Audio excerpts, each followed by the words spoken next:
This is just one of the many videos or interviews, I should say, where he goes on cable news and is completely unhinged about China and Iran, I should say, and Mexico too, has been unhinged. I think those are the three that have covered. But let's listen when he goes on CNN.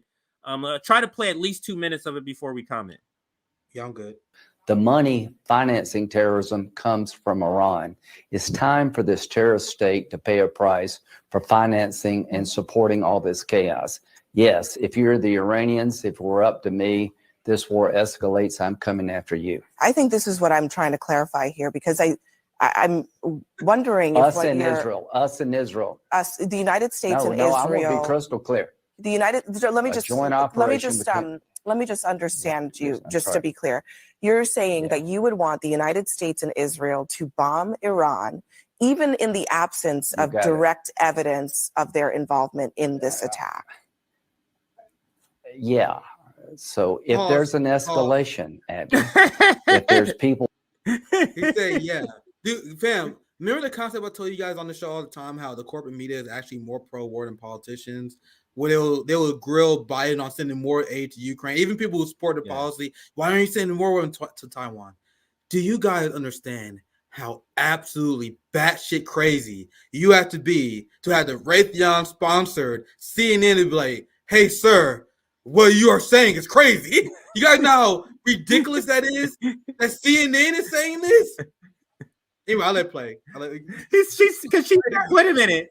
Because you're saying all this stuff, sir. I haven't even introduced you, sir. And you're already saying I want to bomb the oil. It's like, sir, hold on. Hold on here. Hold on, Lindsey. So you're saying with no evidence, you said, yes. Like, you couldn't even get the question out. But let's continue. People's throats being cut on television as Israel goes into Gaza, and they're threatening to kill the hostages. If Hezbollah is unleashed on Israel in the north, it will be because Iran is supporting that.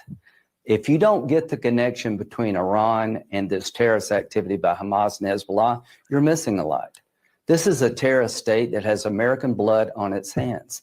It is now time to dismantle the financing system of terrorism if this war escalates.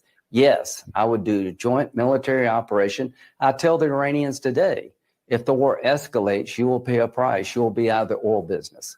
I want to be crystal clear on that. And if we don't do that, what do you expect to happen in the future? You're going to be out of the oil business. He's already tipping off what this is really about. You're going to be out of the oil business. Really, Lindsey? And who's going to be taking over that oil business that they're out of, Nick? Who's going to be taking over this natural resources that they have plenty of? I mean, he's tipping off what the United States is really after in Iran. And let's finish out what he says here. Do you expect Israel to forgive and forget? Biden didn't mention one word about Iran today, and I want to support the president. I'm supporting the Saudi-Israel peace deal.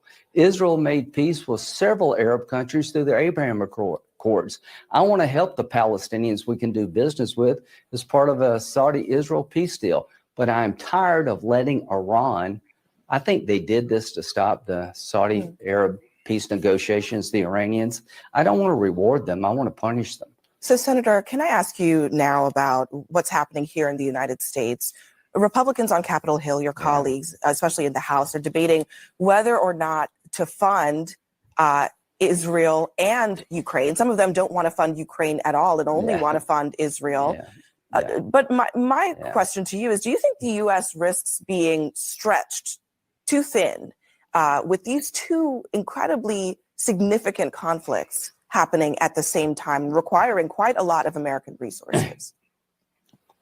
Yeah, no, not really. My dad fought in Japan and I had an uncle fought in Germany. America fought the Germans and the Japanese at the same time. Not one American has died in Ukraine. To my Republican colleagues who believe that we should pull the plug on supporting Ukraine, if you think Putin's going to stop at the Ukraine, you're not paying any attention. China's watching everything we do. So I think it would be really ill-conceived to not support Ukraine. They've destroyed half the Russian military. We spent less than 5% of our defense budget, and not one American has died. This has been a good investment Putin will keep going if we don't stop him in Ukraine.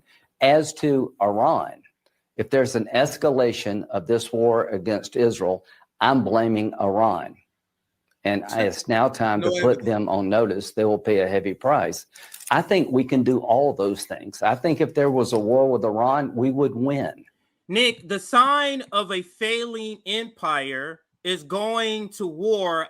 Like the frequency of you engaging in a conflict is escalated. What is he talking about, Nick?